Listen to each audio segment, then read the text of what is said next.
Good morning, good afternoon, good evening, and welcome to AI for Good.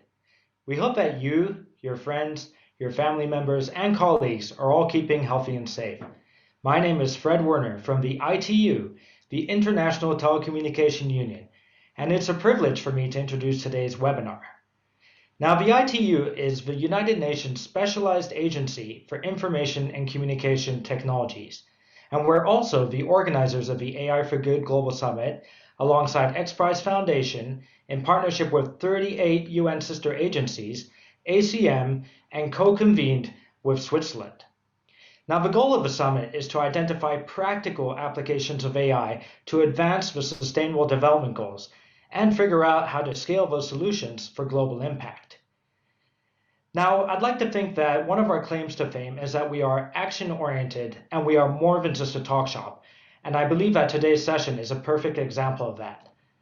The AI Summit has delivered on its action-oriented promise by generating a number of very important collaborations and pre-standardization efforts around the use of AI in healthcare, in autonomous driving, in energy efficiency, in natural disaster management, in machine learning and 5G, and we also launched the Global Initiative on AI and Data Commons.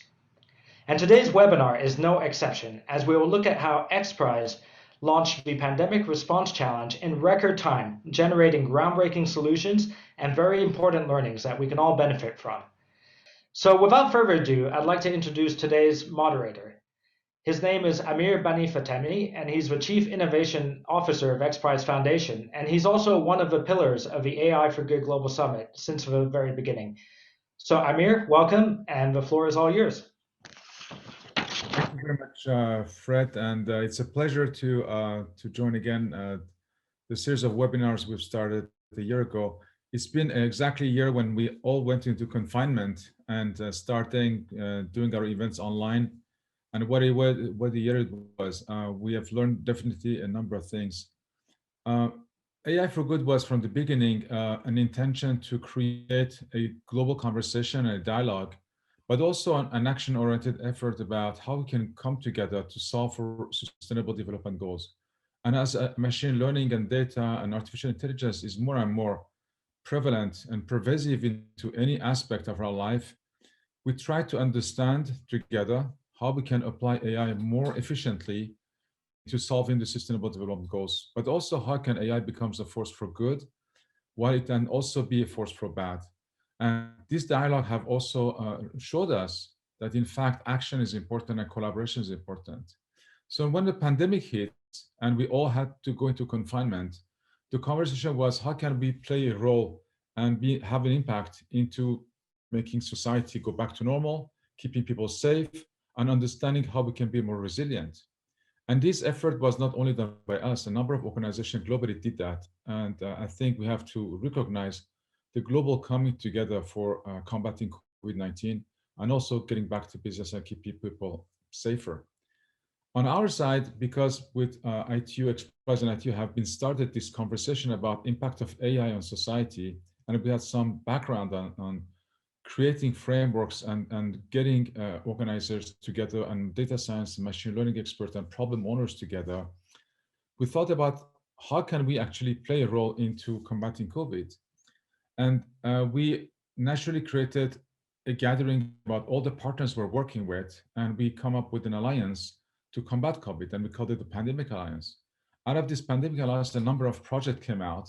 Of course, we worked about improving masks, and we worked about rapid testing, we worked about improving health logistics, working with vaccines. But one thing was globally perceived, which was the difficulty to make predictions about how help people navigate the difficulty of confinement and keep helping businesses open. And this duality of intervention was different from city to city, from community to community. We took on this effort and we met with one of the members of the alliance, which was Cognizant Corporation. And Cognizant have been also working on their own into modeling a prediction of interventions. So naturally, as an AI for Good approach, we tried to figure out how Xprize can play a role and how Xprize, along with ITU and the Conversation on AI for Good, can play a role. You probably heard some of you during the breakthrough days in 2020, in the fall of 2020, we talked about access to pandemic, and I mentioned this project before. But today we'd like to share about how this project went, what we did, and what we hope to go together with all of you. So if you can show me the next slide. Xprize is an organization that launched very massive challenges that are multi-year sometimes and include a number of countries. But at the speed of COVID, we had to do something very fast. And this challenge that we launched was launched in November of 2020 and lasted 3 months. And what we were able to accomplish in 3 months is really remarkable. In the context of AI for Good in action, the idea was that how can we crowdsource and ask the global community to come up with predictive models and prescriptions to help policymakers, health authorities, any community to make decisions about what to do when we need to have interventions in place. Next slide, please. So today we're gonna be welcoming, thanks to my colleague Susan Emmer, which I'm going to be introducing shortly, a panel with two leaders. The first one, I'm going to help Susan explain that, but two leaders to talk about what we did and how we did it and what was the impact. And then we're going to talk about next steps. Next slide, please. The competition that we launched was a $500,000 competition. In fact, we amount to 1 million almost. But this competition was about asking team to build AI-driven system to accurately predict the transmission rate of COVID-19 and also prescribe intervention mitigation measures, such as what if we close a school? What if we open up a dispensary? What if we allow more cars to drive during certain time of the day? All of these decisions have an impact, of course, on how people be more safe or stay at home or be confined. So this balance of decision making between keeping people safe and going along with life as normal was not easy. So the teams had to develop both a predictor and prescriptor. And the goal was to create a collaborative system, an ecosystem, and an environment for all to work together to create regional plans for future pandemics as well. So the learning that we have gathered will actually be able to be used for in the future. Next slide, please. So the sponsor of this prize, as I mentioned, Cognizant is a partner and part of the Pandemic Alliance and working with us on AI for Good as well. But also Cognizant came very strongly by recognizing the need to push this forward and became the sponsor to allow us to have the prize purse to recognize the winning teams. Next slide. But nothing gets done alone. And of course, naturally with ITU, we came together with this framework and the number of the partners joined us. Of course, the Amazon provided cloud computing for competitors. University of Texas, University of Oxford were determinant in their support, along with City of Los Angeles, a number of firms such as Alpha Intelligence Capital, Intel Corporations, and Wellcome Predictive, which is a hedge fund, and not forgetting the IEEE. One of the reasons why we were able to do this was the first was University of Oxford that provided to us data sets of predictors and actual policies that were implemented in different cities. So the policy data sets was the foundation for the models to be built, and Cognizant provided the first baseline model to get teams started. So the combination of the first baseline model and the data set from Oxford was what we provided to all the teams to get started and to build their own models. Next slide, please. Obviously, we had a global response. We had 300 teams from 34 countries. You can see the visual here in front of you. And then these teams worked for 3 months. The first stage was to build a predictor. And then upon a leaderboard that was designed and the validation of the judges, some of the teams went to the final and then they've been given the opportunity to create what we call a prescriptor, which is proposing scenarios to policymakers to help them with decision-making process. Next slide. The summary of this, the team winners, we have the two winners of this competition, Team Valencia from Valencia, Spain. And the next slide is Team JSI from Slovenia. Later on during this webinar, we're going to share with you when this team will come back at the next episode to share with you what they did, how they did it, and what was the learning on this. Next slide. So in summary, we had 366 teams pre-registered, 103 of them participated fully in the competition from 34 countries. We awarded cash prizes and Amazon credit for a total of $1 million. The duration was 3 months, a record time for any prizes that we did at this scale. And then we had 2 prize winners and 8 honorable mentions. This effort couldn't have been done, of course, without the collaboration of a number of players, because it's not easy to come together and do this in such a rapid time. So today we're not showing you the result, we're not showing the details, that would be for a different episode, but today is about understanding how collectively we came together and the number of teams worked out of the same starting model to build different models and to share all of the model publicly. And what we go from here and how we can actually activate a larger community to continue this work. Imagine we could have predictive models available at any given time for any community, not only for COVID, but for many other threats. What would that be? And this is the conversation we'd like to have today, and then get you situated and introduced to the project and where we're going from here. I'd like to introduce Susan Emmer, my colleague, who's the Vice President of Alliances and Stakeholder Relations at Xprize, that will conduct the panel and help us introduce our 2 guests today, 2 speakers, and dive into the detail of what we have done and where we're going from here. Susan, welcome, and the floor is yours. Thank you. Thank you so much, Amir, and thank you, Frederick. So welcome, everyone. I'm thrilled to be here today to be your moderator for the conversation around AI for Good in action. Through Xprize, I've actually been involved with ITU and AI for Good for over 4 years. I even got to attend the summit in Geneva, and I honestly can't wait till we can all get back together in person so I can see all my colleagues and also replenish my stockpile of Swiss chocolate. So let's move on. Let me introduce you to our panelists today. First up, we have Chaesub Lee. Chaesub was elected the director of the ITU Telecommunications Standardization Bureau at the ITU Plenipotentiary Conference 2014 at the Republic of Korea. And he was re-elected to this post for a second 4-year term in the conference in 2018 in Dubai.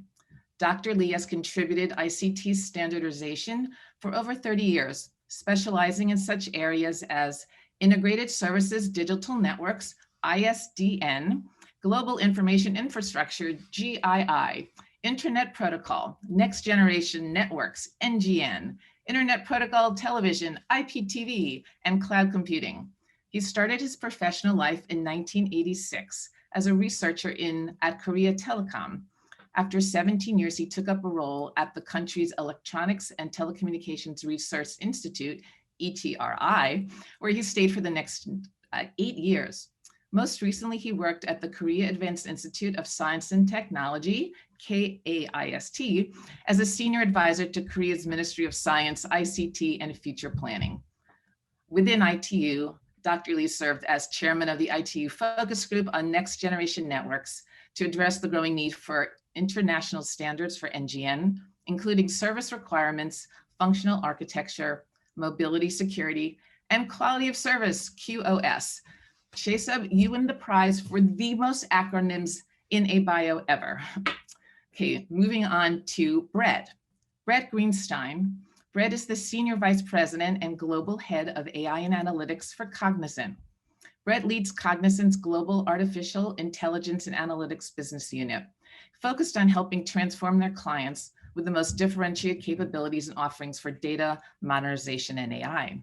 The AI and A business unit supports core capabilities for their clients' overall digital transformation.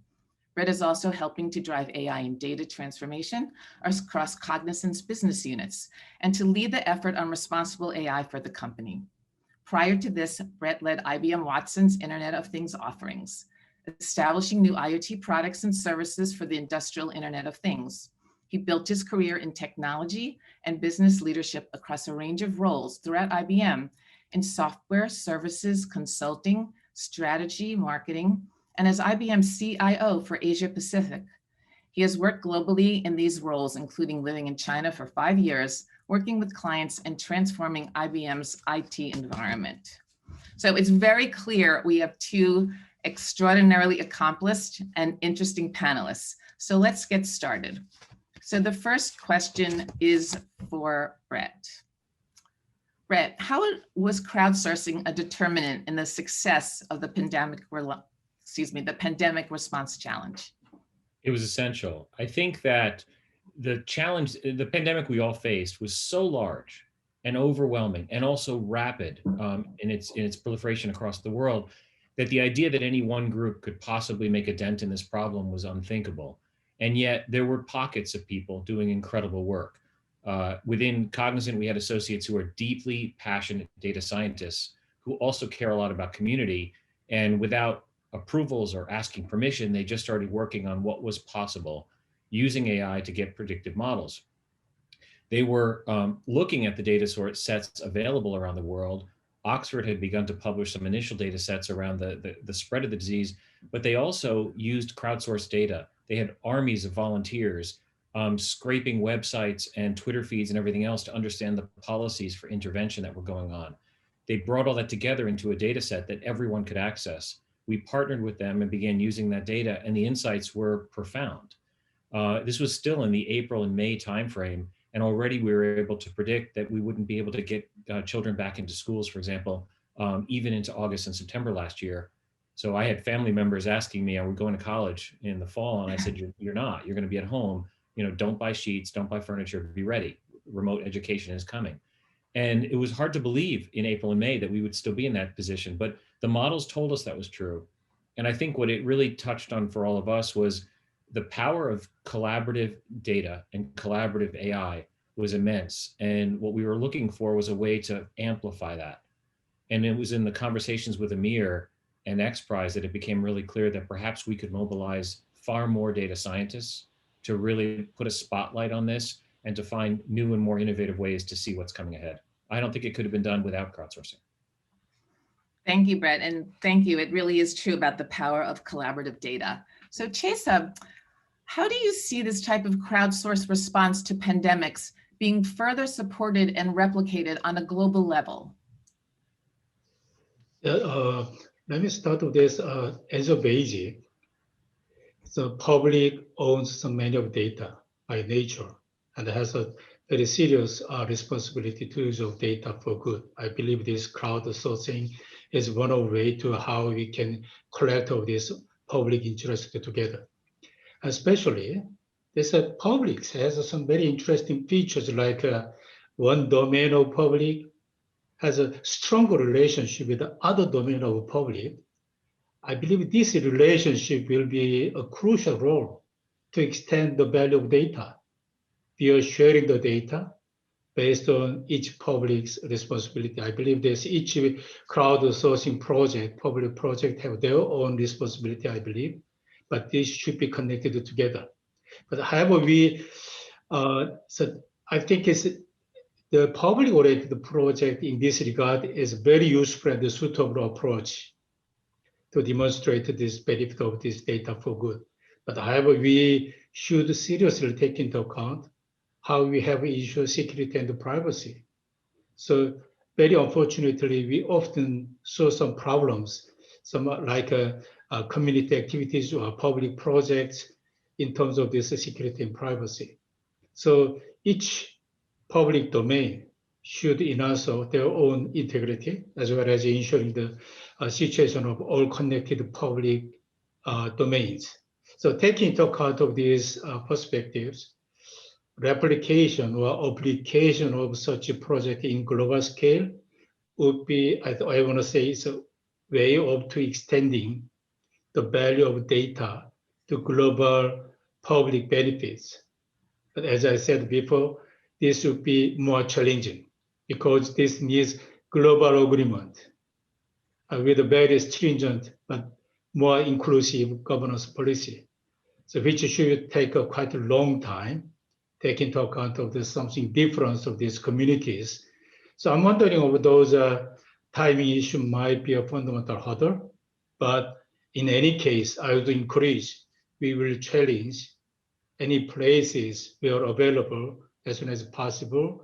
We have to try to implement such a collaboration effort on those areas. No, thank you very much. That was an excellent perspective. Brett, from the perspective of a global service provider such as Cognizant, what were the key learnings from this challenge for both you and the community? You know, a few different areas. One, there were business learnings, there were technology learnings, and there's also societal learnings. I think from a business perspective, and Amir touched on this, I learned how fast companies can operate when we all have a shared sense of urgency. And we turn this around extremely rapidly. The ability to coordinate, organize, get volunteers, to get funding, to build events, to build marketing, all of this stuff happened at a speed I've never seen before. AWS and ourselves and Intel and Oxford and Xprize, all of us just getting on phones and solving problems really fast. So the speed at which companies can operate is not always the way companies do operate. But I think a sense of shared urgency and shared vision really made that happen. From a technology perspective, it was also really clear that whatever work we had done, which I thought was really profound, our predictive and prescriptive models, it was when multiple teams came together, the additive effect of their models is actually better than any one model. So we learned very quickly that it was the combined view of all of these models that actually produced a much more accurate and powerful insight than any one model could. This is a lesson for business, a lesson for government, a lesson for all of us. Anyone who thinks they have the perfect model is absolutely wrong. And it's really when they bring them together that it gets better. And from a societal perspective, I think it was this idea that while there's a global pandemic, there are highly localized impacts. The data itself exposed how localized it was at a country, at a state level in various countries. And companies, our clients, also realized that the models they used to run their business before were kind of broad brush macro models. But it has to go down really to the country, to the state, to the city, to the town level. That's where stuff happens. And that's where there were huge variations in the pandemic, but also there's variations in lots of parts of our lives. I think thinking globally and acting locally became the dominant theme through the pandemic. No, that's so true. And I really do, the whole thing about the shared sense of urgency and the shared vision, being at Xprize for 6 years, this was the fastest, it was 3.5 months. And that included, pre-launch and team recruitment and solution development and judging. And it was all in 3.5 months. And it was the fastest prize that we ever did in history. So a lot of learnings from it. But to your point, Brett, it was really, it evolved because of a shared sense of urgency and a shared vision and working with partners such as yourself. All right, so Chase, you're the standards guy, right? So as we see all these efforts converging to help address the uncertainty of reopening society and restarting economies, do you see any form or blueprint or a standard shaping up out of this? Yeah, I'd like to highlight the importance of this global collaboration to mitigate this economic keeping the people safe. As Brett said of this, COVID as something localized, some nature of this localized, but we also we witnessed during this COVID even in just one national level, single effort does not work well under this COVID environment. So all we recognized, global effort is required as a mandatory. Is this not anymore an option to overcome this COVID? So this is a really ironical issue. We are all confined in our house, but the solution is in global level. Without this global solution, we could move it. So in this regard, not exactly the same sense, but I too, we are enjoyed pretty much some benefits from various global collaboration initiatives.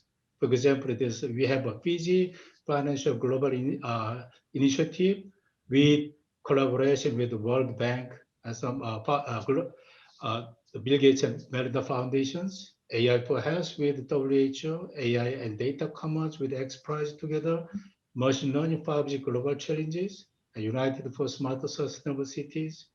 And this week, we launched a new focus group on AI for natural disaster management, collaborating with the UN Environment and WMO. So we are really enjoying these the initiatives. I wish to highlight it's a really good time with Brett, you expressed you explained such a fast movement. This movement should be encouraged to global initiative, how we can collaborate together.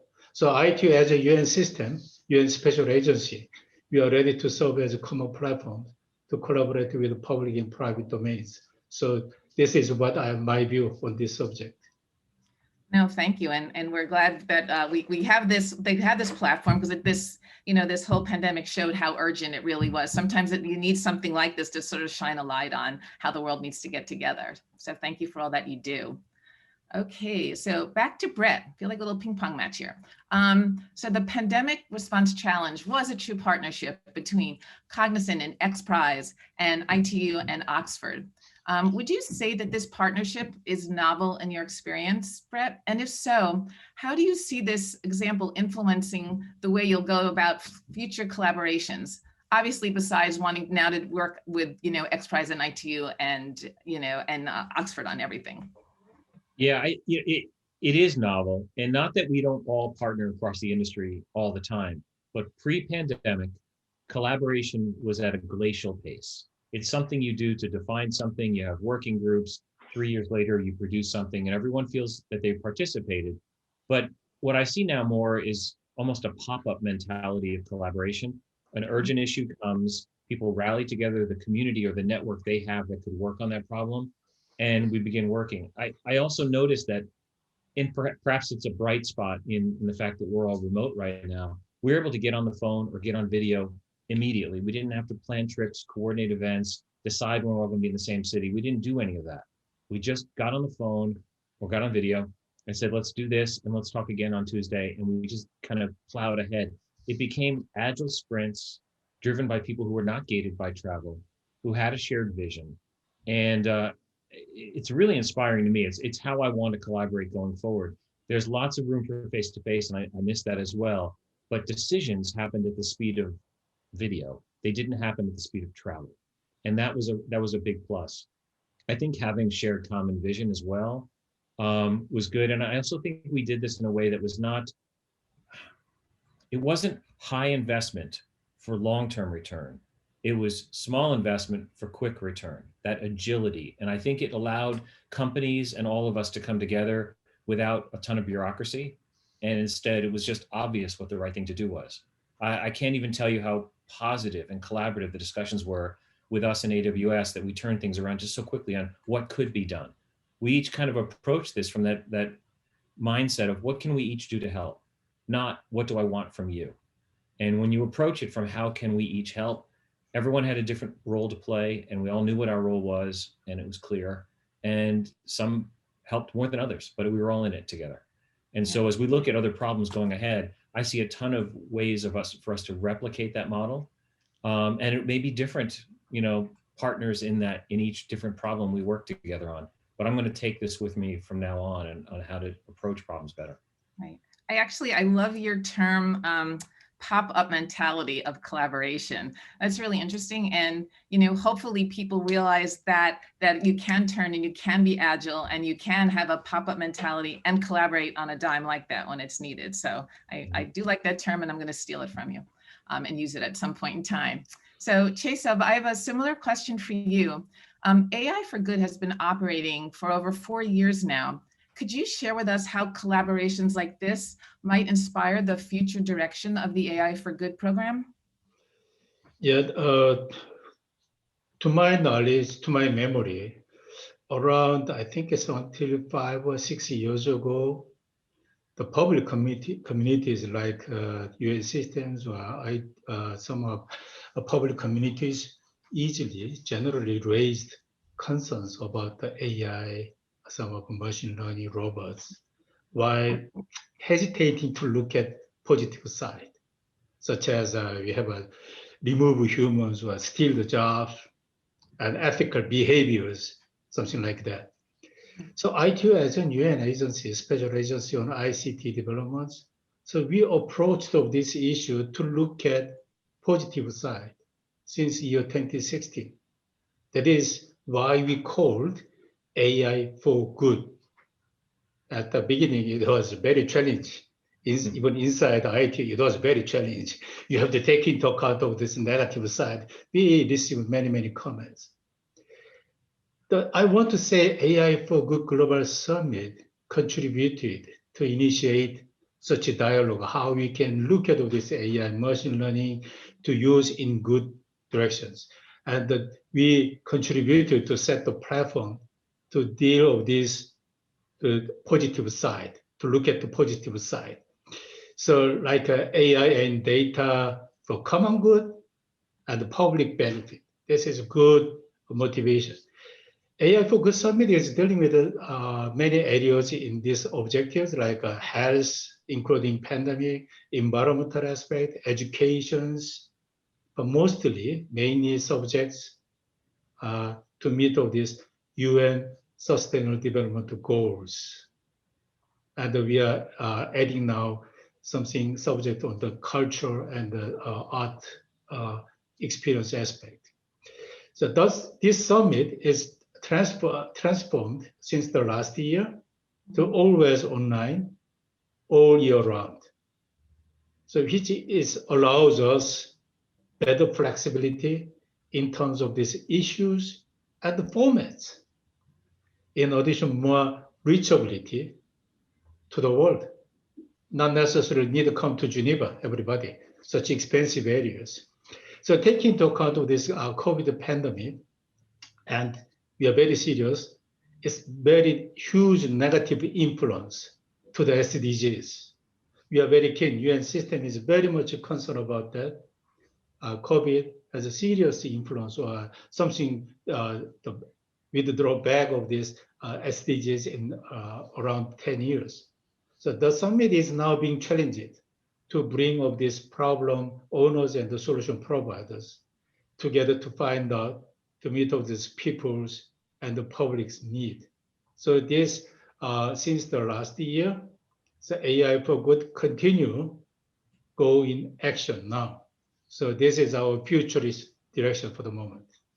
Yeah, that's great. And I really, personally, I've seen over 4 years being involved that you have been really moved the dialogue forward around AI for good. And you're so right that, it was confined, there was a small group that we were there for a week, in Geneva, and it was amazing from morning through night. But now to be able to open up this conversation and this dialogue with the world, it's amazing, sort of the impact and how much farther you can move things forward. So congratulations on that. So I have a question for both of you, and you could decide whoever wants to answer first. So we certainly saw some great innovations that came out of the challenge from the pandemic response teams. Where else do you think we can apply predictive models for public good? Can each of you list other applications of this form of innovation? And it could either be addressing COVID-19 or, areas beyond the pandemic. I'll jump in on that. Sure. We live in a world which is extremely chaotic, and I think we've all come to recognize the change, the rate of change accelerating around us over the last year. But it's not that it didn't change before; it's that we didn't have the tools and methods to deal with change, so we kind of ignored it, and then it became front and center for us. The variations in infection rates and the policies changing rapidly around us, and the effect it had on business and society. But when you look at this, there's other things going on around us as well, whether it's access to education, whether it's dealing with addiction and pockets of addiction around the world, whether it's environmental impacts or energy. Look at the energy issues that occurred in Texas during weather.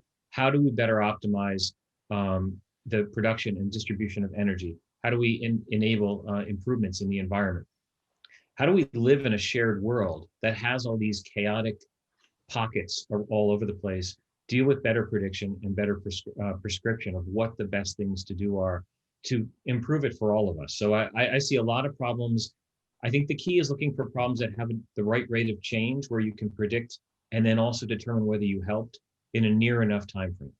If you tackle problems that take 10 years to see a result, while those are important problems, AI is going to be harder to see the impact of it. If you look at things that have a month, 2 months, a year levels of impacts, the predictive models are also easier to refine and improve over time. So you have to pick the right problems, but I have no question that AI for good is extremely relevant because it helps us better predict and adapt to changing data, changing conditions and environments, and these all touch on that. Thank you, Yeah, I showed this what Brett you listed out. I think it's that health domain is the most serious part of this, especially taking into account this COVID environment. And if I want to say of this something, geographical locations, those communities, COVID now is informed us. There's no specific geographical differentiations. Even say community, even one country, even very well developed countries, there are some of communities is really behind of this touch from the healthcare. So we have to take into account of this. Health is most serious, but that's also naturally influence to the education areas. Those situation is getting worse to continue this education, which might be seriously impacted for the future. That would be one of the subjects we utilize of this, our capabilities, how we can prospect of this, the future situation of this educations. So I too, we are continuing this and the health domains and the educations, but with the name of this smarter cities. Smarter city is one of the subjects to address this in local levels, like city level communities, to apply all these cases. And in addition, we are recently seriously challenged from our members, what is the influence of this environment? So environment, while we are combating with this COVID, there are many things, some kind of some the other side of this coin, we have some of it negative influence to the environmental aspect, like many masks is now becoming trash to everywhere, some of influence to the natural life. So we have to address on that.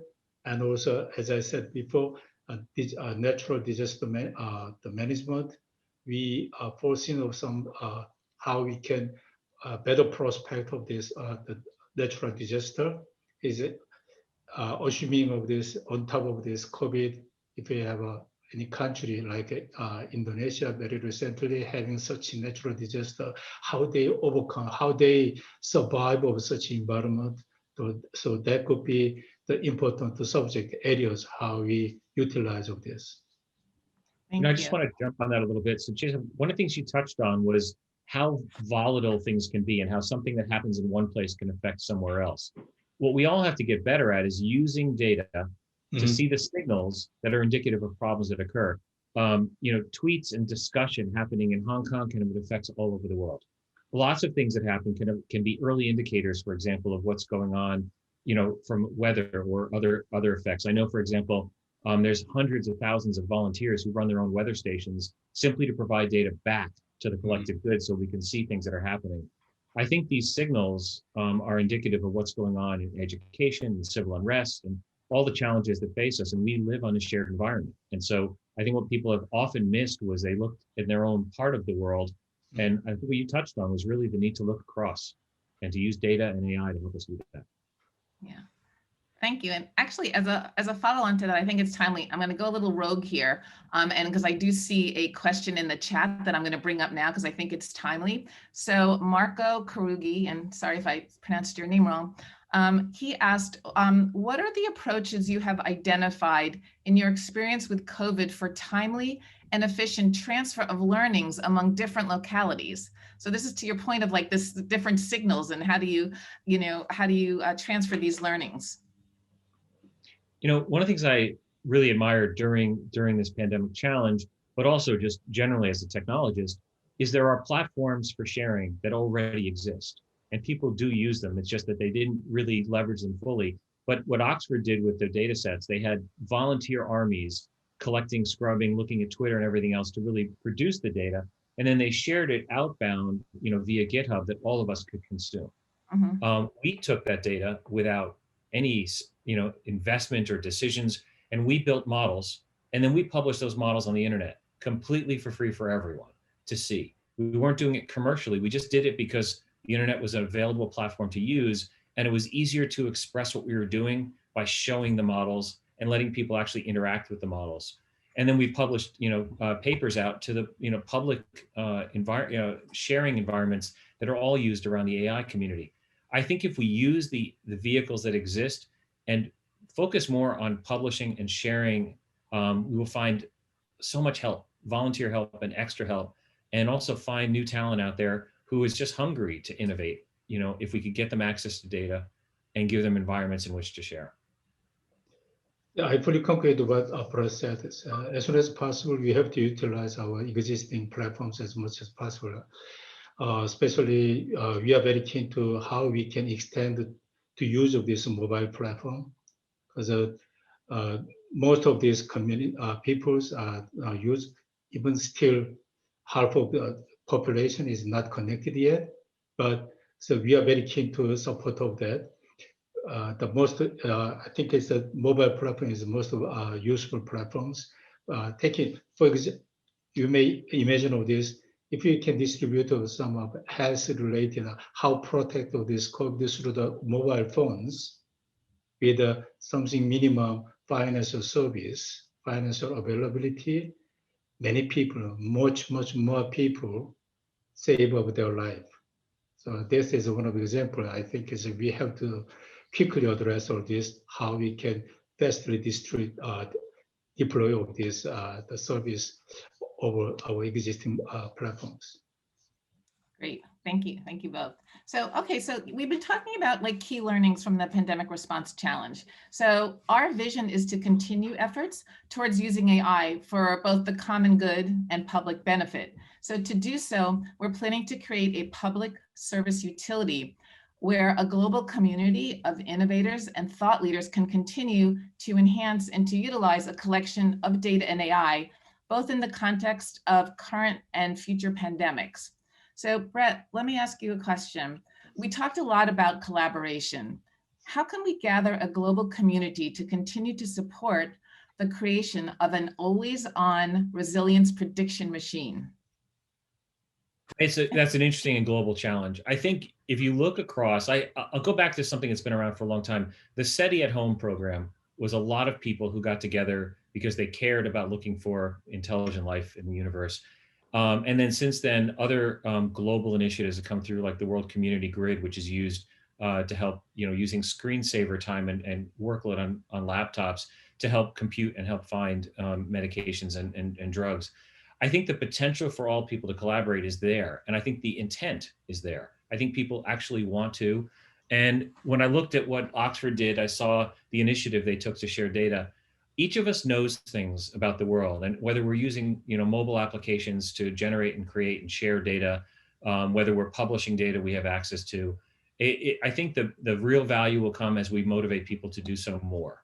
And so I think it's on all of us to help build a collaborative mindset and help people see the potential and value of it. And I think platforms, as the public ones that we've talked about already, encouraging people to use them. And then also for each of us to give the freedom to those who have the ability to get value from this, like data scientists, give them the freedom and the room to do a little bit of work with this.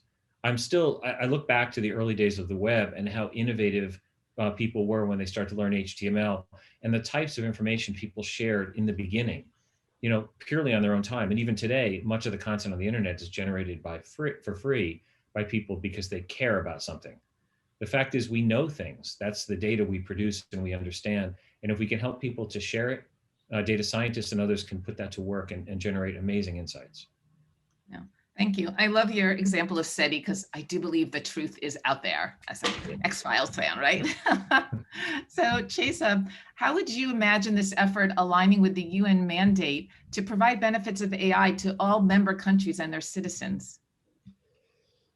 UN has many mandates, but I believe one of the basic mission of the UN system is bring global benefits in secure and safe without anyone and any place behind.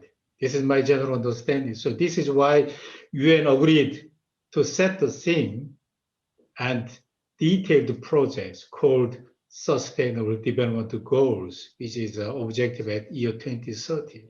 So this project required most of UN organizations active engagement and the involvement with the partnership with the private communities. So in this regard, I believe such kind of effort is a way to use of these UN systems is extending such collaborations among related UN organizations. If we can success of that, I believe it's a way to extend such value in the global scale in more safe and secure ways. So I think as ITU, we are already, as you know, this AI for Good Global Summit, already we have 36 UN organizations became our partners. So we are working together. So we want to extend, according to the subject, extend as many as possible with the UN colleagues. So I believe this is a very good way to meet of this UN mandate for public goods. Perfect, thank you. And I have a last question for both of you. So we have this amazingly diverse audience on the webinar today. If there was a call to action around continuing this effort that you'd like to throw out to this group, what would that be? So you mentioned earlier that I chair a council on responsible AI, and Chesub talked so well about how important it is to look at the good side of AI. For this community, for this wider audience, I think our definition of responsible AI is to make sure that sometimes there are places you shouldn't use AI because it can cause harm. However, it's also irresponsible to not use AI when you can get better insights, save lives, improve society.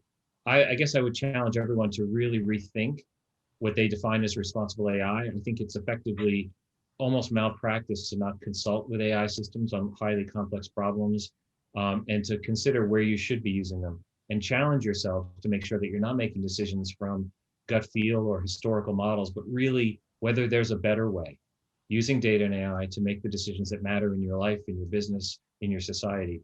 It's on all of us to really elevate responsible AI. Very true. Yeah, I wanna ask, crowdsourcing is not only for crowding of this resource. We want crowd knowledge. We want crowd experience. So I want to challenge it to all the webinar audience. If you have any experience, even small, tiny is okay. You don't know how this small experience is influenced, applied to how many communities. We have no idea about this power of this our experience. So I want to invite you, if you have any experience, any solutions, don't hesitate to bring up this issue to share with others. I believe this in this regard, AI for Good is good platforms. We are ready to working together. We are ready to listening. We are ready to broadcasting your ideas, sharing with others.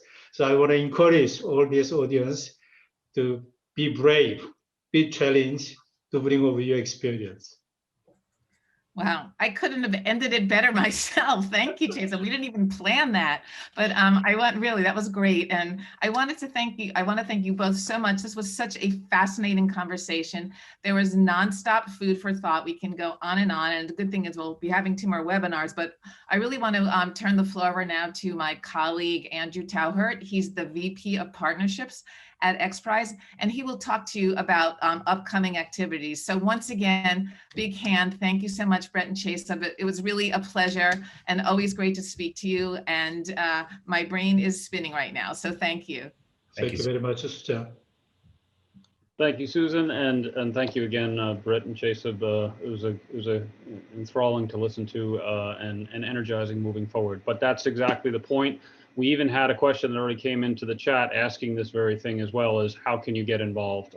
You heard Chesub's call to action, but we're also beyond everything he said, which we're always welcome to. We are putting some structure and a program around this. So let me share my screen here for a couple of the logistical items.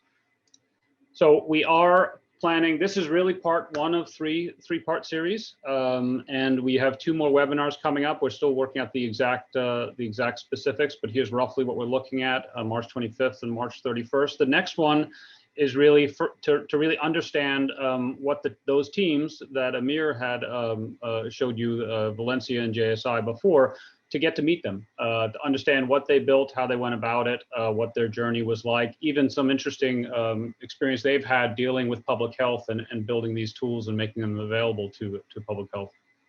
The second one would be is really about the partners and the ecosystem that came together. You saw the slide earlier, which listed everybody from Cognizant to AWS, WorldQuant, Intel. Well, a lot of these players are, of course, not only pivotal in making this happen, but also could be pivotal in driving this forward.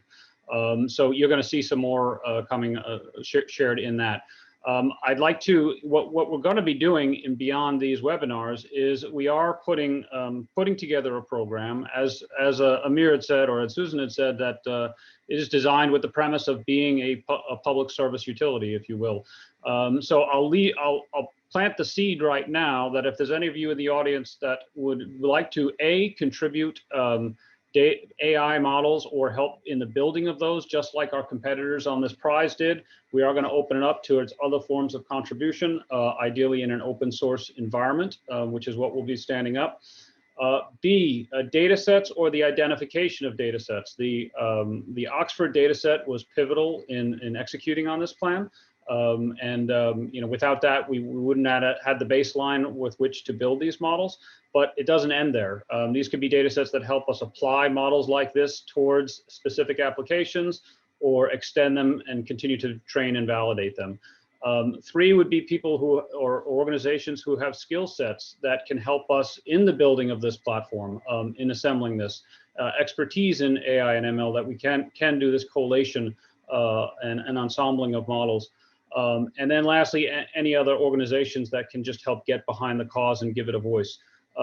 We've left here on the slide some contact information if you'd like to express an interest to be part of this. Obviously joining the next webinars is one of the next steps as well. And of course, you'll see that showing up on the AI for Good program here. So thank you for any interest and contributions that you can make. We'd love to make this a platform of resilience that continues well beyond this, and treat this event that we had with these last 4 months simply as the starting point. So thank you again. I'll leave you that. I think at this point, I'll hand it back over to my colleagues at ITU. Fred, do you want to take it over? Yeah, thank you, Andrew, for that. So at the beginning of the session, I promised an action-oriented session, and I think at the end we can all agree that Xprize and Cognizant and ITU and colleagues definitely delivered on that. So what a great discussion, and I'd like to say a big thank you to the panelists and to the moderators, as well as the participants for making the discussion so engaging and interactive. So with that, we've reached the end of the webinar, and we'd like to once again thank everyone involved, our panel, our participants, our partners, our sponsors, and of course our co-convener, Switzerland. So thank you very much, and we hope to see you again next week. Bye-bye.